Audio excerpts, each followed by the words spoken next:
Have you ever noticed how the Bible talks a lot about wisdom and foolishness? Proverbs 23:9 says, "Do not speak to fools, for they will scorn your prudent words." That's strong language, right? So, what exactly does the Bible mean when it calls someone a fool? Now, I'm not talking about name calling or putting people down. The Bible definition of a fool is spiritual. It describes a heart that rejects God. Psalms 14:1 says it plainly.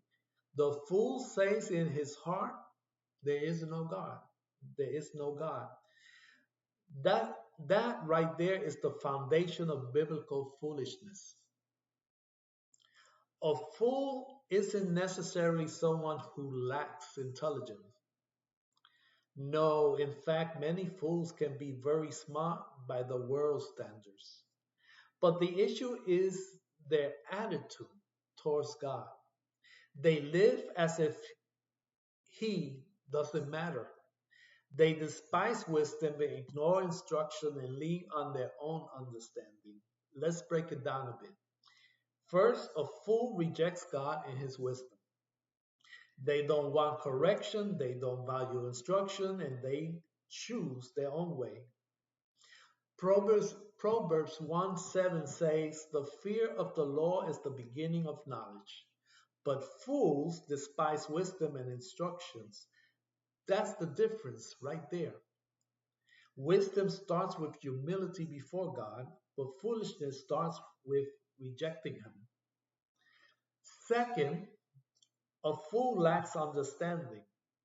Proverbs 18:2 tells us, "Fools find no pleasure in understanding, but delight in airing their own opinions." Doesn't that sound familiar? We live in a world where everybody wants to speak, post, and argue, but very few actually want to understand. That's biblical foolishness, valuing, valuing opinion over truth. Third, fools live recklessly. Proverbs 14:16 says, "The wise fear the Lord and shun evil, but a fool is hot-headed and feels secure." They live without foresight, without considering consequences. They may feel safe in the moment, but their choices leads them down dangerous roads. Another mark of foolishness is repeating mistakes. Proverbs 26:11 gives a vivid image. It says, "As a dog returns to his vomit, so fools repeat their folly." In other words, instead of learning from failure, they go back to it again and again. Wisdom grows through experience, but foolishness wastes it. And then fools are quarrelsome and prideful. They love to argue, they resist advice, and they trust in themselves more than in God.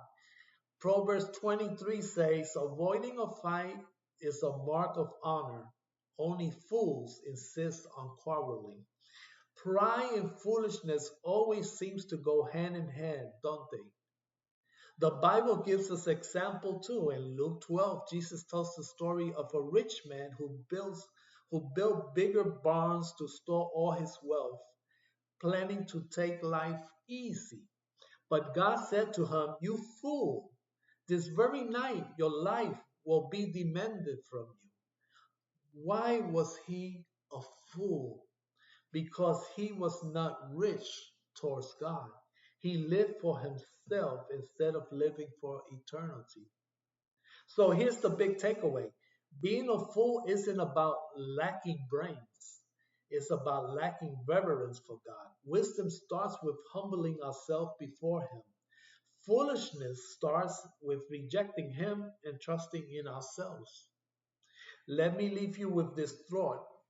Proverbs 13:20 says, "He who walks with the wise grows wise, but a companion of fools suffers harm." Who you walk with matters. Who you listen to matters. And whether or not you lean on God's wisdom, that matters most of all. So today, ask yourself, am I walking with the wise or am I surrounding myself with foolishness? Am I seeking God's wisdom or am I just doing life my own way?